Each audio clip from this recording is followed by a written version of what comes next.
வணக்கம் என் பேர் முத்து ஜே பிக்ஸ்லஸோட இன்னொரு வீடியோக்கு உங்களை வரவேற்கிறேன். கையில் நம்மக்கிட்ட போட் ஏர்டோப்ஸ் 131 ப்ரோ இருக்குது. இதோட ஒரு ஷார்ட் அன்பாக்சிங் பார்க்கலாம். என்னோட ஃபர்ஸ்ட் இம்ப்ரெஷன்ஸை சொல்கிறேன். இது ஒரு கண்டிப்பாக இது ஒரு ஃபுல் ரிவ்யூ வீடியோ கிடையாது. என்னோட பியோர் ஃபர்ஸ்ட் இம்ப்ரெஷன்ஸ் சொல்கிறேன். அண்ட் அவ்வளோதான், ஃபர்ஸ்ட் இம்ப்ரெஷன் சொல்கிறேன். நான் என்ன இதை பற்றி ஃபீல் பண்ணேங்கிறத ஃப்ராங்காக அவங்ககிட்ட சொல்கிறேன். வீடியோக்குள்ளே போகலாம் வாங்க.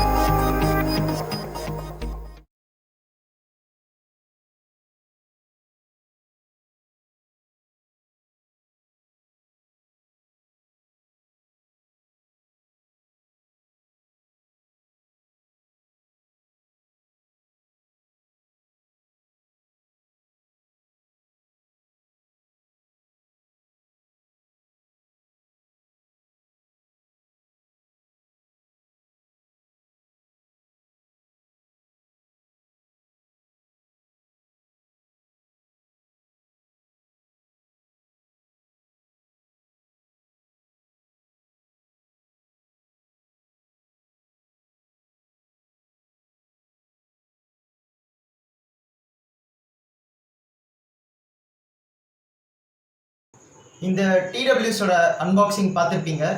இந்த பாக்ஸ் நம்ம காண்டாக்கும். டிடபிள்யூஸோட பில் குவாலிட்டிலேருந்தே நம்ம எப்பவும் போல் ஸ்டார்ட் பண்ணலாம். ரொம்ப காம்பேக்டாக இருக்குதுன்னு சொல்லுவேன் நான். ஓரளவுக்கு ரொம்ப பெருசாக இல்லாமல் உங்களுக்கு சில டிடபிள்யூஸில் இருக்கும், பார்க்கவே ரொம்ப பெருசாக இருக்கிற மாதிரி இருக்கும், பாக்கெட்ஸில் ரொம்ப ஃபிட் ஆகாது. அந்த மாதிரி இல்லாமல் ஈஸியாக பாக்கெட்ஸ்லாம் ஃபிட் ஆகுது நமக்கு. ஸோ பாக்கெட் ஸ்பேஸ் ரொம்ப இடம் பிடிக்க மாட்டேங்குதுன்னு சொல்லுவேன். உங்களுக்கு பில் குவாலிட்டி ஓவராலாக பார்த்தீங்கன்னா ஃபுல்லாக பிளாஸ்டிக்கில் தான் பண்ணியிருக்காங்க. எல்லா டிடபிள்யூஸும் பிளாஸ்டிக் தான். உங்களுக்கு இதோட குவாலிட்டி பார்த்தீங்கன்னா ரொம்ப ப்ரீமியம் குவாலிட்டி பிளாஸ்டிக்லாம் யூஸ் பண்ணியிருக்காங்கன்னு நான் சொல்ல மாட்டேன். டீசெண்டாக இருக்குது, நல்லா இருக்குது. உங்களுக்கு அந்த ஹிஞ்சோட குவாலிட்டி மட்டும் எனக்கு என்னென்னா கொஞ்சம் லூஸாக இருக்கிற மாதிரி லைட்டாக ஃபீல் ஆகுது. வேறு எந்த பிரச்சனையும் இல்லை. இந்த ஹிஞ்சு உடஞ்சிருமோ ரொம்ப ஃபாஸ்ட்டாக ஓப்பன் பண்ணால் அந்த மாதிரி ஒரு சின்ன ஃபீல் இருக்குது. வேறு எந்த பிரச்சனையும் இல்லை இந்த டிடபிள்யூஸோட பில் குவாலிட்டியில்.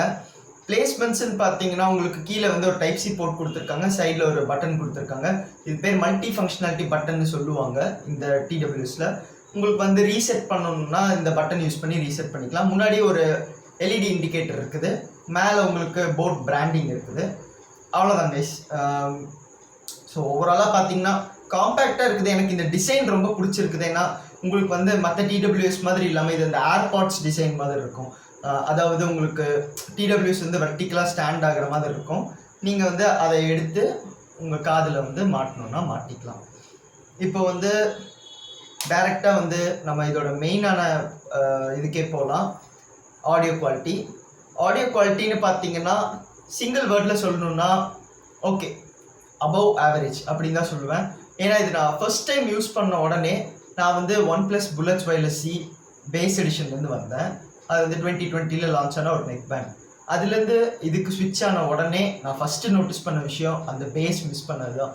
அந்த பஞ்சினஸ் எனக்கு கிடைக்கல. அதாவது இவங்க கொடுத்த டிஃபால்ட் வால்யூம் லெவல் ஒரு 50 to 55%.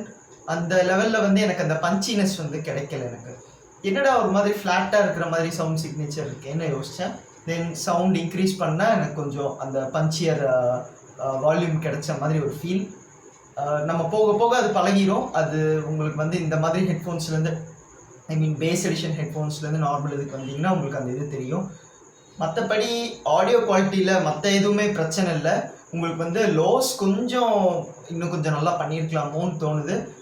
மிட் சைஸ்லாம் நல்லா இருக்குது. ஸோ பேஸ் எடிஷன் எனக்கு பேஸ் எடிஷன் யூஸ் பண்ணிட்டு இதுக்கு வந்தோடனே ஒரு சின்ன இது. அண்ட் இந்த இயர் டிப்ஸ் பார்த்தீங்கன்னா இதை பற்றி சொல்லி ஆகணும். இயர் டிப்ஸ் உங்களுக்கு கொஞ்சம் வித்தியாசமாக தந்துருக்குறாங்க. நார்மலான இயர் டிப்ஸ்மா இல்லை, நீங்கள் எந்த இயர் டிப்ஸ் வேணால் யூஸ் பண்ணிக்கலாம். இல்லை இது ஒரு மாதிரி ஓவல் ஷேப்டு இயர் டிப்ஸ் மாதிரி இருக்குது.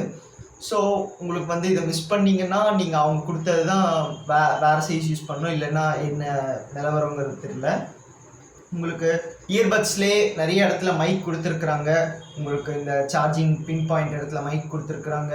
தென் உங்களுக்கு அந்த போட் சிம்பிளுக்கு பக்கத்துலேயே ஒரு மைக் கொடுத்துருக்குறாங்க. இந்த மாதிரி மைக்ஸ் கொடுத்துருக்குறாங்க. அண்ட் இந்த இயர் டிப்புக்கு மேலே ஒரு மைக் கொடுத்துருக்குறாங்க. இப்படி எல்லா இடத்துலையும் மைக் இருக்கிறதுனால உங்களுக்கு ஆடியோ குவாலிட்டி கால் பேசும்போது அவங்க பேசுகிறதும் சரி, நம்ம அவங்களுக்கு சொல்கிறதும் சரி இன்னும் கிளியராக இருக்கும். கீழே சார்ஜிங் பின்ஸ் இருக்குது. இதை வச்சு தான் வந்து நீங்கள் இந்த இயர்பட்ஸை வந்து கேஸில் வச்சு சார்ஜ் பண்ணுவீங்க. சார்ஜிங்னு பார்த்தீங்கன்னா அவங்க சொன்னது வந்து ஒரு 45 ஹவர்ஸ் ப்ளேபேக் டோட்டல் டைம் அப்படின்னாங்க. எனக்கு அந்த 45 ஹவர்ஸ் கிடச்சிதாங்கிறது தெரியல. பட் ஒரு சிங்கிள் சார்ஜில் 100%ல் நம்ம பட்ஸை மட்டும் அபவ் 6 ஹவர்ஸ் மேக்ஸிமம் கண்டிப்பாக யூஸ் பண்ண முடியுங்கிறது மட்டும் எனக்கு தெரியும். ஏன்னா நான் வந்து கண்டினியூஸாக ஒரு 6 ஹவர்ஸ் வந்து யூஸ் பண்ணேன். பேட்டரி நின்றுச்சு. ஒரு 50 to 45% பேட்டரி மீதி இருந்ததுங்கிற மாதிரி தான் காட்டுச்சு. மேபி வந்து இன்னொரு 2 ஹவர்ஸ் வந்து நம்ம வந்து அதை வச்சு ஓட்டலாம். ஸோ பேட்டரி லைஃப் ஒன்றும் பிரச்சனை இல்லை பெருசாக. சார்ஜிங்க்கு முன்னாடி நான் இன்னொன்று சொல்ல வேண்டியது என்னென்னா, போட் வந்து இதுக்குன்னு தனியாக ஒரு ஆப் மாதிரி எதுவும் வந்து நமக்கு பில்ட் பண்ணல. அவங்க ஆடியோ ப்ராடக்ட்ஸ்க்கு ஆடியோ கம்பெனியாகவே இருந்தாலும் ஒரு ஆடியோ ஆப் மாதிரி போட்டுங்கிற ஒரு ஆடியோ ஆப் மாதிரி எதுவும் வந்து வைக்கல. லிமிட்டடான ப்ராடக்ட்ஸ் ஏதோ ஒரு போட் ராக்கர்ஸ் 255 அண்ட் ஒரு ப்ளூடூத் ஸ்பீக்கருக்கு மட்டும்தான் ஒரு ஆடியோ ஆப் சப்போர்ட் பண்ணுற மாதிரி வச்சுருக்குறாங்க. அவங்க ஒரு டெடிக்கேட்டட் ஆடியோ ஆப் வச்சுருந்தாங்கன்னா நம்ம வந்து கேஸில் எவ்வளோ சார்ஜ் இருக்குது, பட்ஸில் எவ்வளோ சார்ஜ் இருக்குது எல்லாத்தையும் வந்து பார்க்குற மாதிரி இருந்திருக்கும். அது இல்லாததுனால நமக்கு வந்து கேஸில் எவ்வளோ சார்ஜ் இருக்குங்கிறது தெரிய மாட்டேங்குது. அது ஒரு சின்ன டிசப்பாயின்மெண்ட்டுன்னு சொல்லுவேன். ஏன்னா இப்போ இதில் சிங்கிள் எல்இடி தான் இருக்குது. நம்ம வந்து போட் ஏர்டோப்ஸ் 141 வந்து நம்ம கொஞ்ச நாளைக்கு முன்னாடி ஃபஸ்ட் இம்ப்ரெஷன்ஸ் பார்த்துருப்போம். அந்த இதெல்லாம் அந்த டிடபிள்யூஎஸ்லாம் பார்த்தீங்கன்னா உங்களுக்கு வந்து 3 to 4 எல்இடிஸ் இருக்கும். அது வந்து கேஸோட உங்க சார்ஜ் லெவலை வந்து காட்டும். அதை வச்சே நம்ம வந்து லாஸ்ட் எல்இடியில் இருந்தால் 20% கிட்ட இருக்க சார்ஜ் போட்டுடலாங்கிற மாதிரி இருக்கும். பட் இதில் அந்த மாதிரி எதுவும் இல்லைங்கிறதுனால கேஸில் எவ்வளோ சார்ஜ் இருக்குங்கிறது தெரில. அதனால் சில டைம் பட்ஸ் வந்து டோட்டலாக ட்ரை ஆகிடுது. அது வந்து ஒரு சின்ன நெகட்டிவ், சொல்ல வேண்டிய ஒரு நெகட்டிவ். அண்ட் நெக்ஸ்ட் கனெக்ஷன் பார்த்தீங்கன்னா வந்து ப்ளூடூத் 5.2 கொடுத்துருக்குறாங்க. ஸோ ரேஞ்செலாம் எந்த பிரச்சனையும் இல்லை. நம்ம ஒரு ரூம்லேருந்து நெக்ஸ்ட் ரூம் போனாலும் அந்த ரேஞ்ச் வந்து எந்த பிரச்சனையும் இல்லாமல் தான் வந்து இதாக இருக்குது. மல்டி டிவைஸ் சப்போர்ட்டுங்கிறது வந்து இவங்க கொடுக்கல, இந்த பட்ஜெட்டுக்கும் கொடுக்க முடியாது. பட்ஜெட் பற்றி நான் கடைசியாக சொல்கிறேன். அண்ட் ஓவராலாக பார்த்தீங்கன்னா எனக்கு வந்து பெரிய டிசப்பாயின்மெண்ட்ஸுங்கிறது இதில் எதுவும் இல்லை, அந்த பேஸ் தவிர. மற்றபடி எந்த பெரிய டிசப்பாயின்மெண்ட்ஸும் இல்லை. சார்ஜிங் வந்து உங்களுக்கு ஒரு டைப் சி போர்ட் கொடுத்துருக்குறாங்க. நியர்லி ஒரு 2 to 2.5 ஹவர்ஸில் வந்து இந்த கேஸ் வந்து ஃபுல் சார்ஜ் ஆகிடும். கேஸோட பட்ஸும் நம்ம வச்சுருந்துருக்கோங்கும்போது டோட்டலாக ஃபுல் சார்ஜ் ஆகிடும் 2 to 2.5 ஹவர்ஸ். அண்ட் அவ்வளோதான். இது உங்களுக்கு டைப் சி சப்போர்ட் பண்ணுதுங்கிறதுனால நீங்கள் வந்து ரீசெண்ட் ஃபோன்ஸ் கூட நீங்கள் வந்து ஈஸியாக வந்து சார்ஜ் பண்ணிக்கலாம். மைக்ரோ எஸ்பினா இன்னும் கொஞ்சம் கஷ்டமாக இருந்திருக்கும். ஒயர்லெஸ் சார்ஜிங் அந்த மாதிரிலாம் எதுவும் இல்லை. ஆப்வியஸ்லி இது ஒரு பட்ஜெட் ரேஞ்சில் இருக்குதுங்கிறதுனால. ப்ரைஸ் பற்றி பார்க்கலாம். ப்ரைஸ் வந்து ஒரு 1500 ருபீஸ்க்கு லான்ச் பண்ணியிருந்தாங்க. இப்போ தான் ரீசெண்டாக லான்ச் பண்ண ஒரு டிடபிள்யூஎஸ் ஜூலை மாதம் தான் லான்ச் ஆச்சு. இப்போ வந்து ஃப்ளிப்கார்ட் பிக் பில்லியன் டேஸ் சேல்லாம் வந்து 1000 ருபீஸ்க்கு இது வந்து ஆஃபர் பண்ணிட்டுருந்தாங்க. கலர் வேரியன்ட்ஸ்ன்னு பார்த்தீங்கன்னா இந்த பிளாக் ஒன்று இருந்தது, தென் ஒரு ப்ளூ ஐ திங்க் அண்ட் ஒரு மின்ட் க்ரீன் மாதிரி ஒரு கலர். ஆப்வியஸ்லி பிளாக் தான் பெஸ்ட் கலர்.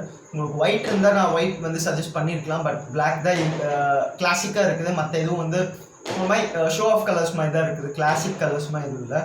ஸோ நான் சஜஸ்ட் பண்ணுறது பிளாக் கலர் தான். ப்ராடக்ட் சஜஸ்ட் பண்ணுவீங்களான்னு கேட்டிங்கன்னா ஆப்வியஸாக இந்த ப்ராடக்ட்டை நான் சஜஸ்ட் பண்ணுவேன்.